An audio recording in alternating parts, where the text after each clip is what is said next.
جس پر لکھا تھا بسم اللہ الرحمن الرحیم، یہ دیکھ کر وہ حیران رہ گیا اور اسلام کی حقیقت کو قبول کر لیا۔ اسی طرح ایک بزرگ راستے سے گزر رہے تھے، انہوں نے ایک کاغذ کا ٹکڑا دیکھا جس پر بسم اللہ الرحمن الرحیم لکھا ہوا تھا۔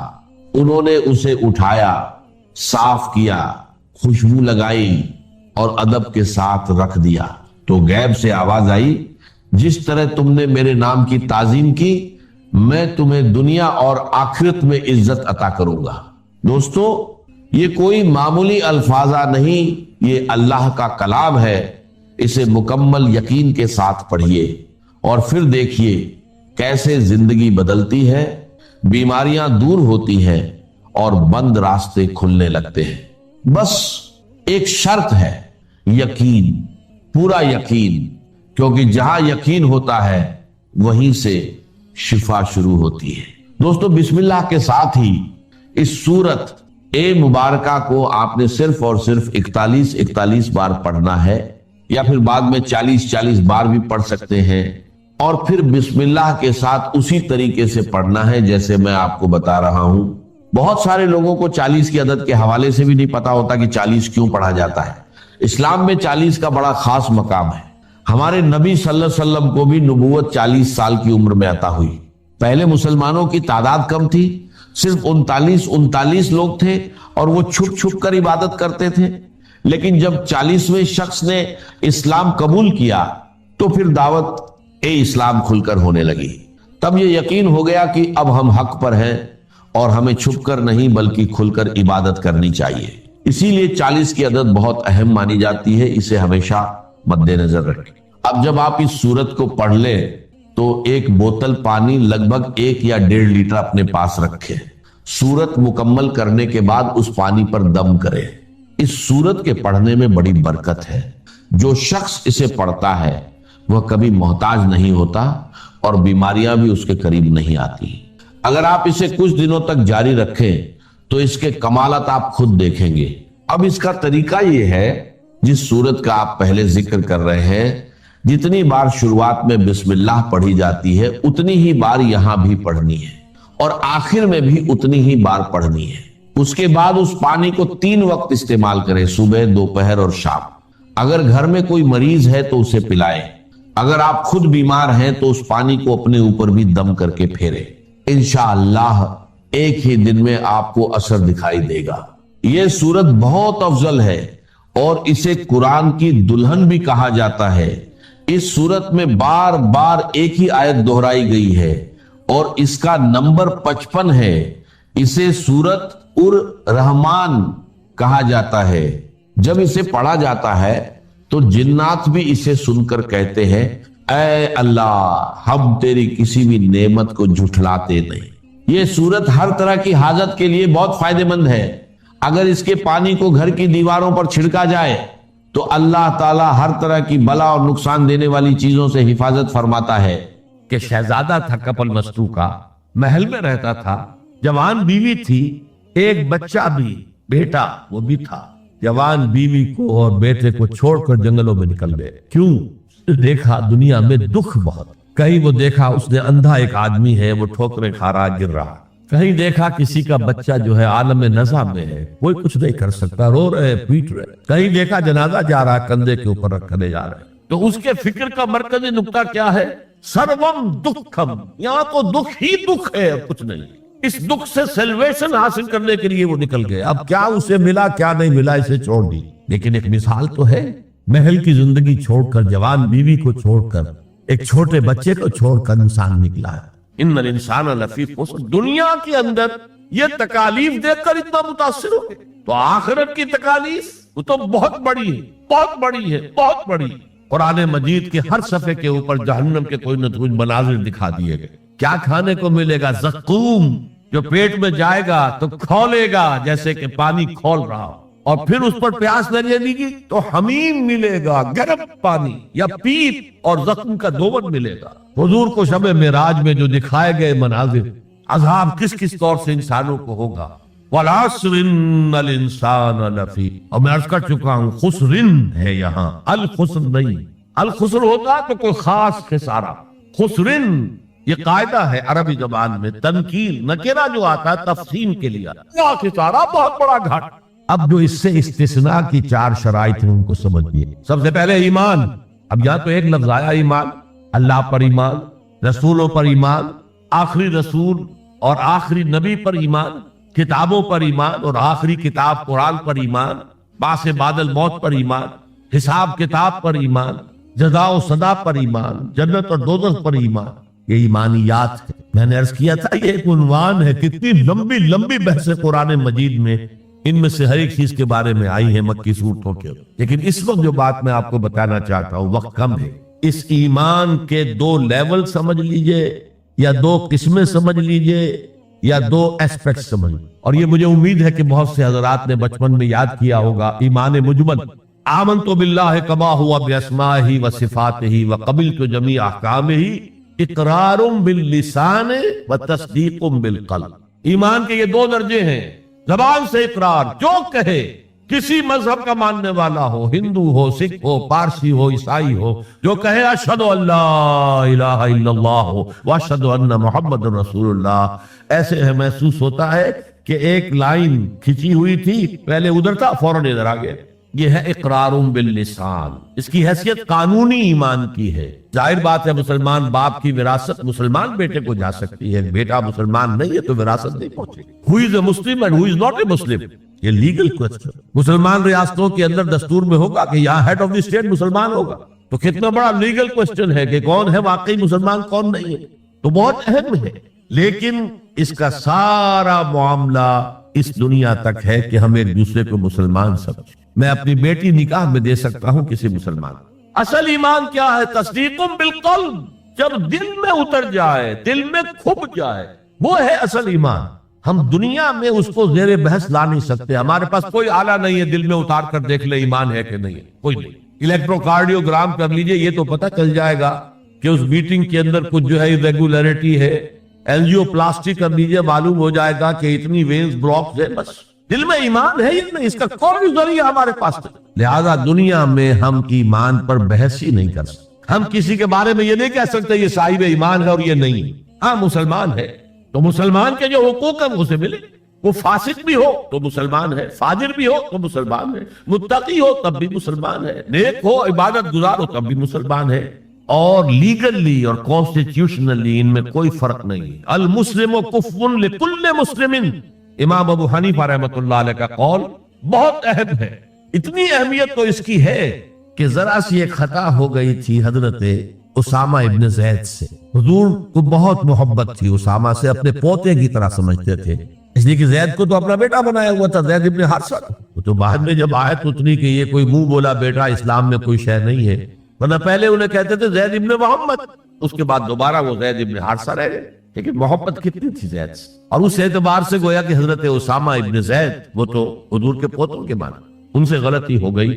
ایک جنگ میں ایک کافر کے ساتھ مقابلہ ہوا دو بدو، اس کافر نے جب سمجھا کہ میری تو بس ہو گئی، اب میں مزید مقابلہ نہیں کر سکتا، میری جان اس کے ہاتھ میں، اسامہ کے ہاتھ میں، انہوں نے پڑھ دیا کلمہ اشہد ان لا الہ الا اللہ واشہد ان محمد رسول۔ انہوں نے یہی سمجھا جو ہم ہوتے تو سمجھتے کہ جان بچانے کا ہیلا کر رہا ہے، لہذا گردن اڑا دی۔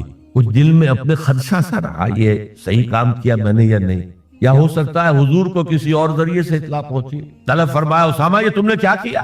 حضور اس نے جان بچانے کے لیے کلمہ پڑھا، آپ نے نہیں کہا کہ تم غلط کر۔ اللہ شققت قلبہ، تم نے اس کا دل چیر کے کیوں نہیں دیکھ لیا؟ یعنی نہ تم دل چیر کے دیکھ سکتے ہو، کیا تمہیں معلوم ہے؟ کیسے کہہ سکتے ہو یقین سے کہ اس نے جان بچانے کو کلمہ پڑھا؟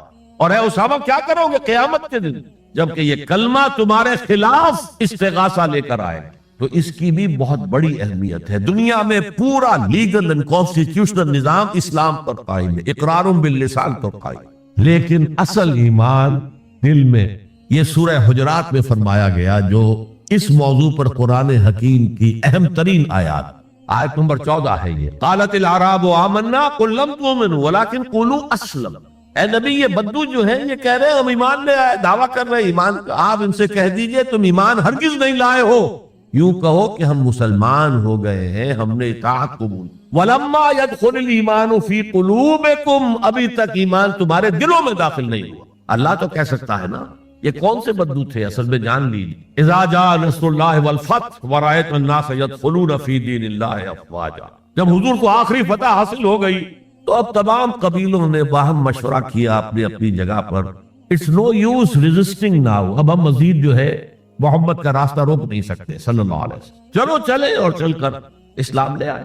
اب اس وقت جو اسلام لائے لوگ، ان کی تین حالتیں ہو سکتی تھی، ایک تو یہ کہ واقعی ایمان دیانت کے ساتھ، شعور کے ساتھ، خلوص کے ساتھ ایمان لائے تو وہ مومن ہو گئے، اور ایسا بھی ہو سکتا ہے کچھ لوگوں نے سوچا کہ اب تو ہمارا بس جو ہے نہیں چل رہا ہے، ابھی تو دبک جاؤ ذرا، پھر موقع کا انتظار کر کے کھڑے ہوں گے دوبارہ اور پھر ہم ان کو ختم کر دیں گے، جیسے کہ ہوا حضور کے انتقال کے بعد کتنے بڑے بڑے فتنے اٹھے، جھوٹے نبی کھڑے ہو گئے، مانعین زکوٰۃ کھڑے ہو گئے۔ تیسرا کہ نہ تو مثبت طور پر ان کے دلوں میں ایمان تھا، نہ منفی طور پر دھوکہ دینا مقصود تھا، بس ٹھیک ہے سب جا رہے ہیں ہم بھی ایمان لے آتے ہیں، نہ ایمان نہ نفاق۔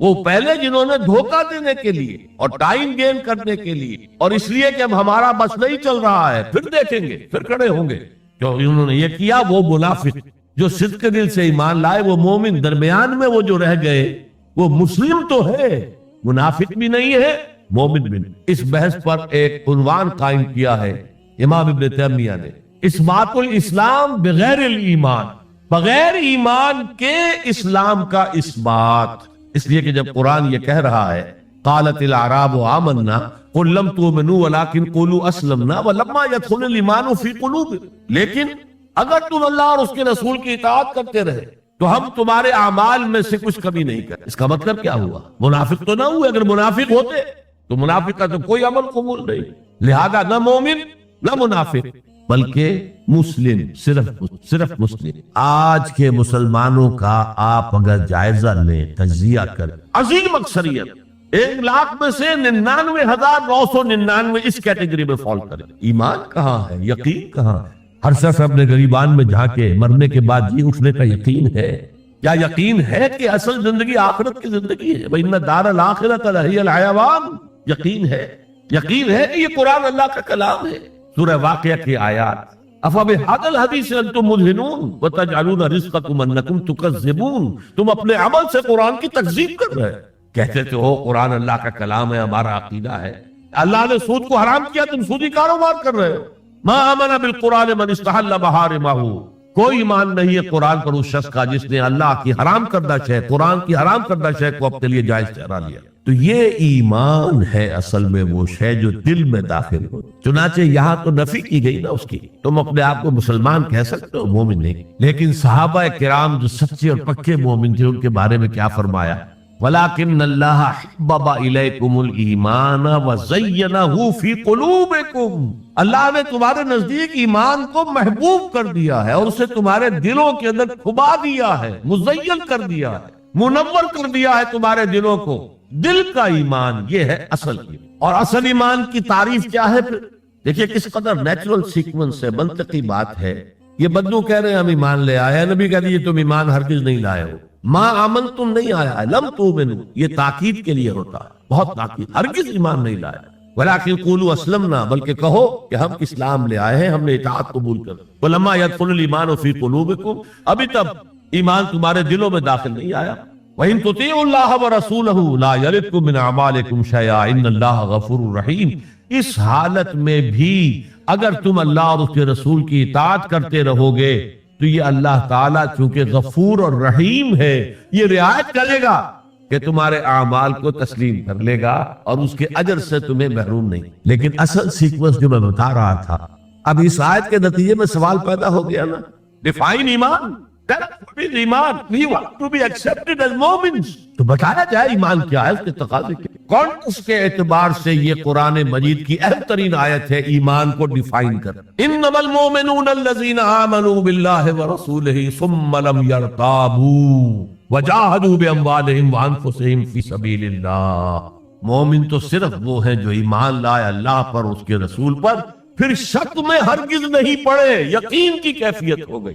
ابھی آپ نے سورہ تکاثر سنی تھی، علم الیقین، علم الیقین، ایک تیسرا درجہ اور ہے حق الیقین۔ یقین کے بھی 3 درجے ہیں، معمولی بات نہیں۔ ایک ہے حدیث میں جسے کہا گیا احسان، حضرت جبرائیل نے حضور سے پوچھا اخبرنی عن الاحسان، آپ نے فرمایا ان تعبد اللہ، ایک روایت میں ان تعمل للہ ہے، تیسری روایت میں ان تخشى اللہ کانک تراہ فإن لم تکن تراہ فإنہ یراک۔ احسان یہ ہے کہ تم اللہ کی عبادت کرو یا اللہ کے لیے عمل کرو، بھاگ دوڑ کرو، یا اللہ کا خوف تمہارے دلوں میں ہو اس طرح گویا کہ تم اللہ کو اپنی آنکھوں سے دیکھ رہے ہیں۔ یہ احسان، یقین کا وہ درجہ۔ تو انما المؤمنون الذین آمنوا باللہ ورسولہ ثم لم یرتابوا، پھر انہوں نے شک ہرگز نہیں کیا، وجاہدوا باموالہم وانفسہم فی سبیل اللہ، اور پھر جہاد کیا انہوں نے اپنے مالوں کے ساتھ، اپنی جانوں کے ساتھ اللہ کی راہ۔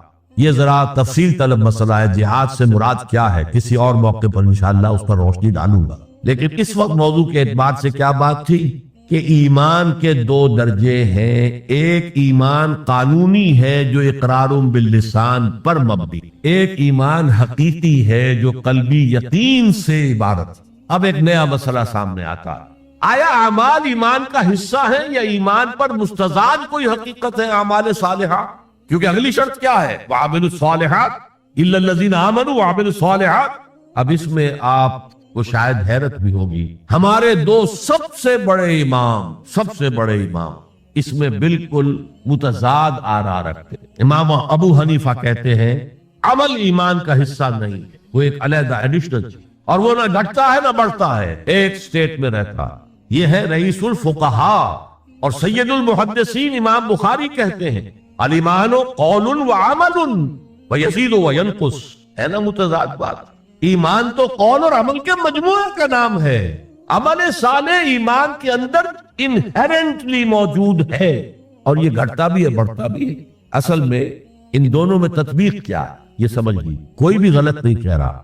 امام ابو حنیفہ فقیہ ہیں، ان کا ذہن قانونی ایمان عمل سے علیحدہ ایک شے، گناہ کبیرہ کا مرتکب بھی کافر نہیں ہوتا، عمل علیحدہ شے۔ چوری کیا ہاتھ کاٹ دو لیکن وہ کافر نہیں ہو گیا، شادی شدہ نے زنا کیا ہے اس کو سٹوننگ کر کے اس کو مار دو لیکن اس کی نماز جنازہ پڑھنی ہوگی، ہے مسلمان، کافر نہیں۔ اس اعتبار سے وہ قانونی ایمان علیحدہ ہے، عمل علیحدہ، اور یہ قانونی ایمان نہ گھٹتا ہے نہ بڑھتا، یہ تو ایک سٹیٹس ہے جو آپ کو کانسٹیٹیوشنلی لیگلی حاصل ہو گیا ہے، اس میں کوئی کمی بیشی نہیں ہوگی۔ سادہ ترین مثال یہ ہے، ایک باپ کے دو بیٹے تھے، یا ہے ایک بڑا متقی ہے، تہجد گزار ہے، دیکھ ہے، عابد ہے، زاہد ہے، ایک فاسق و فاجر ہے، لیکن ہے مسلمان۔ کیا وراثت میں اس متقی کو زیادہ حصہ ملے گا اور فاسق و فاجر کو کم ملے گا؟ نہیں، لیگلی دے آر ایکول، المسلم کف لکل مسلم، ہر مسلمان دوسرے تمام مسلمانوں کے برابر، لیگل سٹیٹس یہ برابر ہے، جامد ہے، یہ نہ گھٹتا ہے نہ بڑھتا ہے۔ حالانکہ ایمان کا گھٹنا بڑھنا، وہ حقیقی ایمان کی بات کر رہے ہیں، امام ابو حنیفہ قانونی ایمان کی بات کر رہے ہیں، امام بخاری حقیقی ایمان کی بات کر رہے ہیں۔ یہ تو ہر ایک کا تجربہ ہے، یہ ایمان جو ہے گھٹتا بھی ہے بڑھتا بھی ہے۔ قرآن پڑھیے، ایمان آپ کو خود محسوس ہوگا کہ اس کی حرارت بڑھی ہے۔ اچھی صحبت میں بیٹھیے، ایمان بڑھے گا۔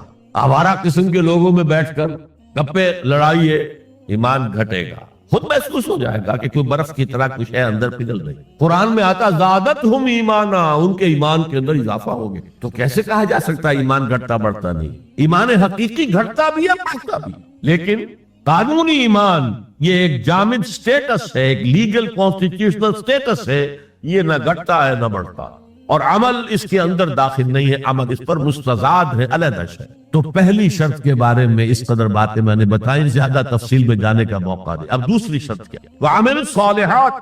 دیکھیے عربی زبان میں عمل اور فعل یہ دونوں الفاظ مترادف ہیں، تفعلون یفعلون، تعملون یعملون، لیکن ان دونوں میں فرق ہے۔ فعل کوئی بھی فعل ہے جو آپ سے سرزد ہو گیا، چاہے ارادی طور پر چاہے غیر ارادی طور پر۔ عمل وہ ہے جو ارادے کے تحت کیا جائے، جس میں جد و جہد ہو، جس میں محنت ہو، جس میں مشقت پڑتی۔ تو فعل اور عمل کے درمیان زمین و آسمان کا فرق۔ عمل محنت چاہتا ہے، جد و جہد چاہتا ہے، سعی چاہتا ہے۔ اور صالح سے مراد کیا ہے؟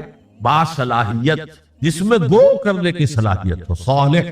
اس عمل صالح جس سے کہ انسانی شخصیت نشو و نما پائے، اس کی انٹرنل پرسنالٹی، اقبال کے اصطلاح میں اس کی خودی، اس کی انا، اس کی ایگو، اس کی روحانی شخصیت ترقی پائے، رشو و نما پائے، بلندی پر جائے، اس مقام کو حاصل کرنے کی کوشش کرے کہ جس مقام پر اللہ نے انسان کو پیدا کیا تھا۔ والتین والزیتون وطور سینین وہذا البلد الامین لقد خلقنا الانسان فی احسن تقویم، بہترین سطح پر پیدا کیا، مسجود ملائک بنایا، اپنا خلیفہ قرار دیا۔ ثم رددناہ اسفل سافلین، پر نیچوں میں سب سے نیچے پھینک دی۔ فرشتے ہم سے اونچے، جنات بھی ہم سے اونچے، جنات کہاں کہاں تک جاتے ہیں؟